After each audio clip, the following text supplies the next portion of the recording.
It's showtime. Man, I really need a haircut. But welcome back to another video. Today, we're going to be talking about Dragon Ball Legends in 2020, what they did right, what they did wrong, and what they need to do for 2021 to make 2021 the best year of Dragon Ball Legends yet, which we all want. We all want the game to get better. Who doesn't want a game they enjoy to get better? No one. It literally doesn't make any sense. But the first thing we're going to talk about today is what I remember being the biggest problem in Dragon Ball Legends for 2020, what I remember there being the most complaints about, and that was events. The lack of events. For many times, it felt like nothing was going on in the game. You could either play PvP or you just log into your dailies and that's it. And I'm sure there will probably be some times like that in 2021.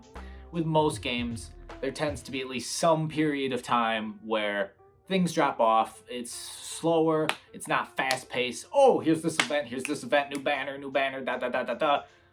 It'll probably happen. But hopefully it doesn't happen at the wrong times. In 2020, for anniversary, second anniversary, which is supposed to be the biggest event. I know Black Friday can be super hype. It was this year. We got UI, and Christmas too. We got Gogeta and Broly. But anniversary is supposed to be the biggest event. It has the most hype. They dropped the ball big time. I'm sure most of you remember if you were playing the game. There just weren't any events. They're bringing out banners. We had the anniversary banners with Vegito Blue, Zamasu, Trunksu, Goku, Full Power Super Saiyan 4, and then Omega Shenron. And then they just kind of didn't give us any events to do to earn CC to summon on these things. They brought out the banner of Goku and Pikkon, then they brought out the banner of Super Saiyan Blue Goku and Super Saiyan Blue Vegeta. They were just kind of bringing out banners that they labeled as second anniversary too, but they, like, the second anniversary banner was the Vegito Blue one, and then they just kind of named these second anniversary too to extend, you know, like the celebration or whatever. But there just weren't any events. So what do they need to do? Now, I understand it can be difficult to create fun events that people enjoy. I enjoy the events where it's like, you know, we get like 50 battles and then there's like a challenge battle at the end or things like that. It's the challenge battle at the end really that I enjoy. The other battles are pointless. For the most part, I get it. They give you something to do if you're a PvE player, and I understand that. I can get bored of them because they just get kind of tedious, especially the really early ones. Like, no one loses to those unless you just started playing the game, you haven't leveled up any characters or whatnot. Then I could see how those might be challenging, but for a lot of people who play the game a lot of the time, those really are like, you just tap the button to get it over with. Or you press autoplay. But they need to add more of those kind of challenge events. And they do have sometimes purely challenge events that are actually can be somewhat difficult, you know, depending on, you know, star level and whatnot.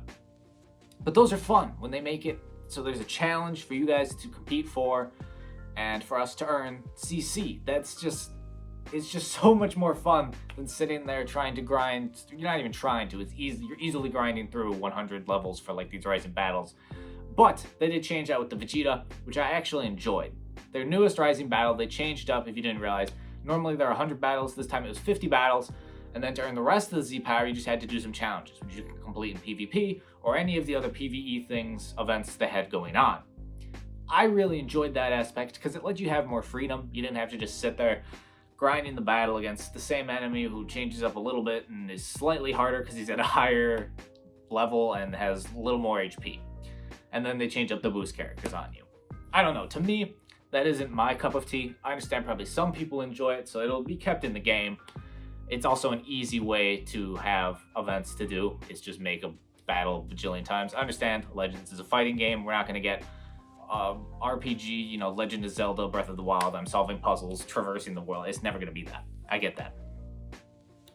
But they should try and make the battles challenging and more fun. Have an array of challenges. Like, have easier challenges for the newer people or people that maybe don't grind as much, only come on every now and then.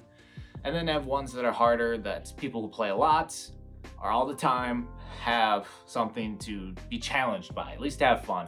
Because some people, PvP can get tedious, especially with lag and hackers and whatnot. And it's just kind of fun to just have, you know, a battle that's challenging, but isn't having to deal with lag and all the stuff PvP has a problem with. So I think they could bring in more events that gave characters. Like we had the Kakarot event, which gave us the Kakarot Goku, and then we had the Fighters event collab, which gave us the free Android 21 we could grind for, the blue one. And then they had the Transforming one in the Summons, which I love that 21, but have more kind of game events like that. Crossovers. You could have Xenoverse. What other games are there? I'm sure there's some other games you could have. Xenoverse is just the first one that comes to mind.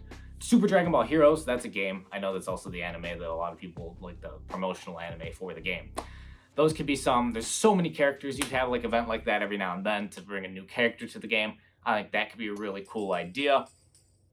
But the main thing that people want events for is the CC. And so to get into CC, we have this wonderful chart here created by Lugiani. I hope I didn't mess that up, my guy.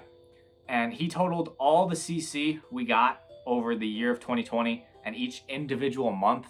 It's actually really, this is awesome. And it started out, we got 11K, then 12K, then 11.8, then 11.2, 11.2 again. Then we jumped up to 15 in the month of June, which is second anniversary, which makes sense. Should have some more CC around that time. July, our total was 14.7, then 15.6, 17,000, then 15.6 again, then 17.7, and then last month, December, we got 20,000 CC. That's if you did absolutely everything. Most people don't grind absolutely everything, I understand that. But that's the higher total you can possibly get means you're probably getting more CC on average. That's huge. In total, we got over 174,000 CC last year. If you did absolutely everything every single month, which I don't know if anyone did that, to be honest. That's true dedication to the game right there. But you can see a trend where the CC seemed to kind of increase as the year went on, which I think is in part to Legends listening to us, especially after second anniversary where so many people got upset. They handed out more CC. They did those surveys to try and listen to us. I'm sure they were checking, Reddit, Twitter, the places people talk to them. I'm sure they talked to Rhyme, Goresh, the bigger people about things in the game, and the, pillars of the community gave them their feedback. And I like this. I think this year we'll be getting more than this total of 174,000. I think the number will increase. I don't know if it'll be insane as 20,000 a month like we did here, but I think we could see a more monthly average. Like it started out at 11. Maybe we get 14,000 starting off, and then it kind of creeps up. I feel like it'll creep up as time goes on again. That's just kind of how it is. But I feel we'll get more total CC throughout the year. Even if they don't necessarily crank up events a bunch, I feel like they're trying to be more generous, which I definitely felt at the end of the year. I felt we were getting more rewards for doing events. Like the CC totals were bigger, and I enjoyed that. I think a lot of people do. It's more free-to-play friendly. I get it, they're also a company, so they want to make money, so they don't want to just give us everything for free. That's obvious. It makes perfect sense. You have to make money to keep the game going. You can't just have the game be completely free, and you'd have to have ads then, which people get angry about. But I like it. I like how I wouldn't want ads, to be honest. That would be horrible. But besides that, I think we will be getting more CC every month. Hopefully we get more to do every month as well. That'd be very nice. But the main reason you want more CC, of course, then is for banners, which they changed it up at the end of the year. They changed it up middle of the year as well. I guess we'll talk about the All-Star banner first real quick. They added the All-Star banner, and it seems they've done away with the Ultra Space Time banner, the UST banners. They just kind of died at second anniversary. The last one was, I think, the red Trunks and the green First Form Cell. That was the last Ultra Space Time banner, and then it died. I doubt they'll bring it back. They could.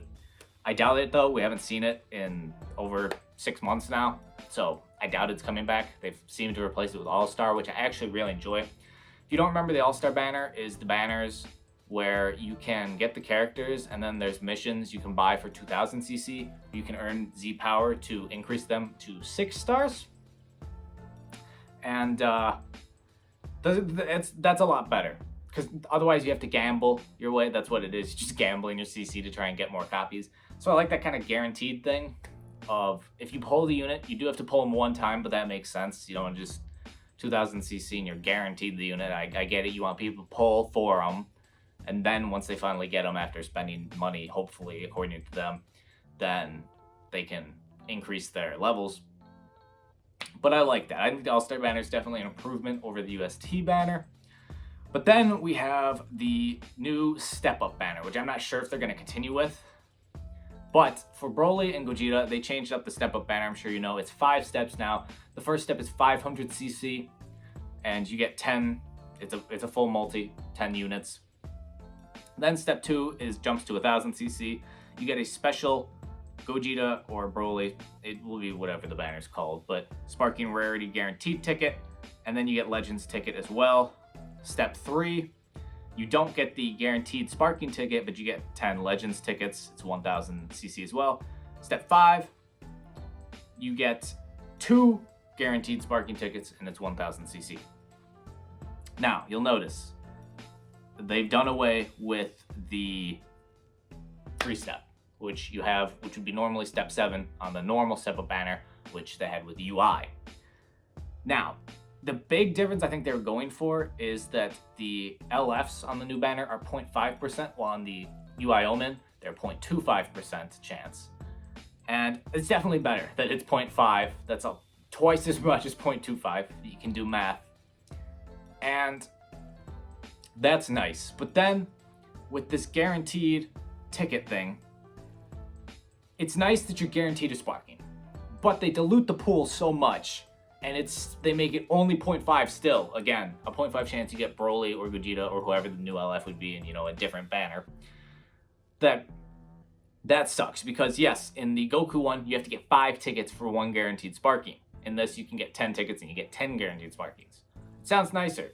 But in the Goku one, there's not as many Sparkings on it, and the Goku is a 5% chance instead of a 0.5. So it's a lot higher chance you can get the new LF. I think they need to kind of fuse these two ideas where they keep the old step-up banner format of 7 steps, the first step being 100, you get 3 units, the second step being 300cc, you get 5 units, and then step 3 is 700cc, and that's the one you reset to after you do step 7, which is the free step. But they make it so the tickets are guaranteed Sparkings the whole way. 1 ticket is guaranteed Sparking, just like they have on the new banner. And then they make it so the Goku, or whoever the featured unit is on this theoretical banner of mine here, on the guaranteed Sparking tickets, either you don't have the pool be so deep with like every Sparking in the game, or you make it so the Goku or the new unit, I just keep saying Goku because Goku's so commonly a new unit and UI is stuck in my head, but the new unit is the 5% chance if you have all those other Sparkings in there. Or if you make it so there's not as many Sparkings in there, I guess you could keep a 0.5. I get it. If you're giving guaranteed Sparkings, you do want to give some give and take. You don't want to just kind of hand it to us, because that does increase the chance a lot of us getting them. But I think a fusion, very fitting for Gogeta, a fusion is needed of these two banners, because to be honest, I'd rather have the old step-up banner than the new one. But there are good things in the new step-up banner that I think they could kind of work into the old method and give birth to a new step-up banner that I think a lot of people could enjoy and be a lot happier with. With these type of games, I feel, for the most part, things tend to get more free-to-play friendly as time kind of goes on. They don't get as strict about, they kind of hand out more CC, they make banners friendlier, so you're more likely to pull the unit. I feel like that tends to be how a lot of these things end up going as the years go on. I believe Dokkan was very not great at the beginning for free-to-play, and it's improved over time. They've gotten generous and kinder with how they treat free-to-play. So I think Legends can go down that road as well. It's definitely something they need to do, but that's my main points. Legends isn't too deep of a game. Yes, there are things they need to fix in PvP. Lag will never be truly fixed. There's lag in every video game you play that has online. They need to fix, certain things. Like I feel people still have that green card thing happen sometimes, where you tap a green card and then the next thing it just taps automatically for you, and that's really annoying.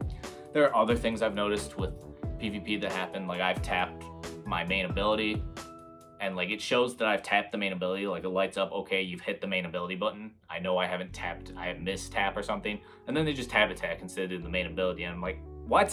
Why did you do that?